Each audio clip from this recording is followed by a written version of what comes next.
Today, the state of Illinois entered the fourth phase of reopening. Governor J.B. Pritzker credits Illinois' residents for the decline of COVID-19 cases statewide.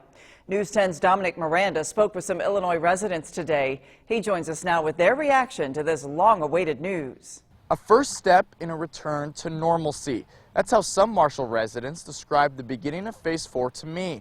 Up to 50 people can gather. Retail stores and restaurants can open with some capacity restrictions. Speaking of restaurants, I spoke with a restaurant owner in Marshall. He told me how far they've come and where they are now.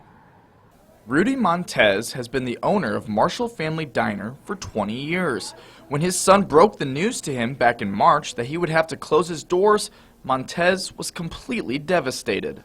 One of the hardest times in my whole life. I mean, I've been here for 20 years. I've been doing this for almost my whole life. And myself doing it for 27 years, and it has been 3.5 months very hard. On Friday, though, there was a smile on Montez's face. Bars and restaurants, like Marshall Family Restaurant, were able to open their doors with limited capacity. Marshall resident Rick Davidson says it feels good to get back in the swing of things. It seems like we've been a little more confined here in Illinois with of course, Chicago being the hub with a lot of the infestation, I guess, of COVID. It's nice to be getting back into more of a routine.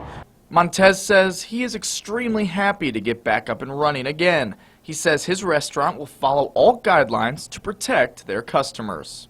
I want to respect people. I don't want to have anybody to get the virus here. If they feel comfortable coming into my place, they're more than welcome.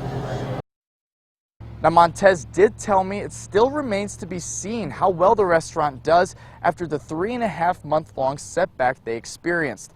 But one thing's for sure, he's just happy to have smiling faces back in his restaurant and have gradual steps to a return to normalcy here in Illinois. In Marshall, I'm Dominic Miranda, News 10.